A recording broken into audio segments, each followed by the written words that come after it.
if you're at meetings or whatnot, on the job, you never move to the second question before you've answered the first one. Okay. That's a part of the code itself.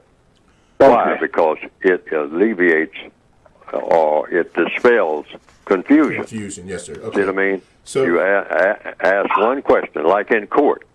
One question is asked.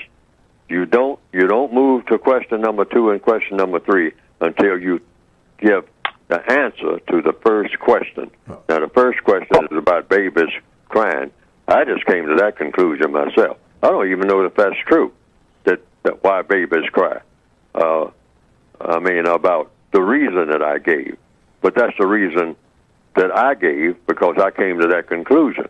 Because I think that babies, people have senses and whatnot.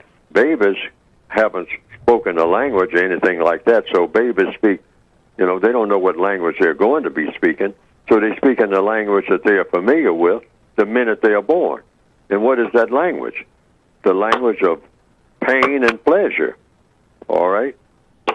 So I say that the baby evidently is in pain. And in pain about what?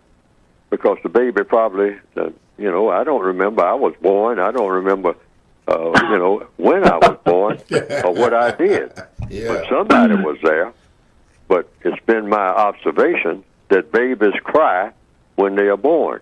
Okay. They inhale. And from the moment they inhale, they breathe.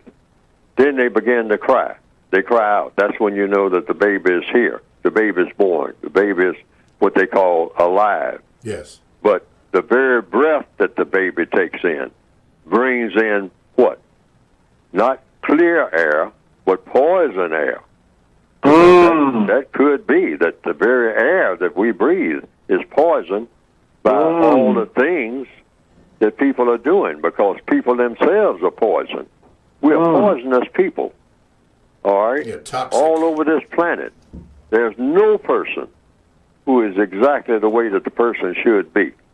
I mean, all of the evidence shows that. Yeah. Why? People make mistakes. People do things that they should not do. Everybody does, all right?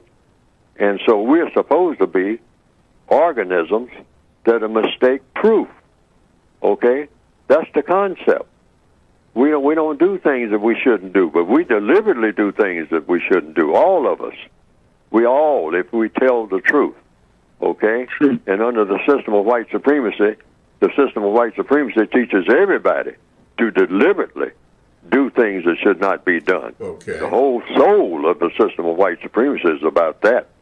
Do things that shouldn't be done. Harm people for sure. You must do harm to people. Find instruments to do harm to people. Glorify doing harm to people. Okay. Have television programs about people doing harm to people. Figure out newer and better ways to do harm to people. The gun is worship. And the result of people using guns is worship. You take people who consider themselves highly intelligent, they will go out and kill a deer, and not only kill the deer, they will cut the deer's head off and put it right over, a door, put it over a mantelpiece, a fireplace. Yeah, a wall in your study. Yes, and have people come into the house and say, I killed that deer, and I cut its head off, and I brought it into the house. Now, here's a deer head in a house, all right? And this is supposed to be sophisticated. It's sophisticated savagery. That's what that is.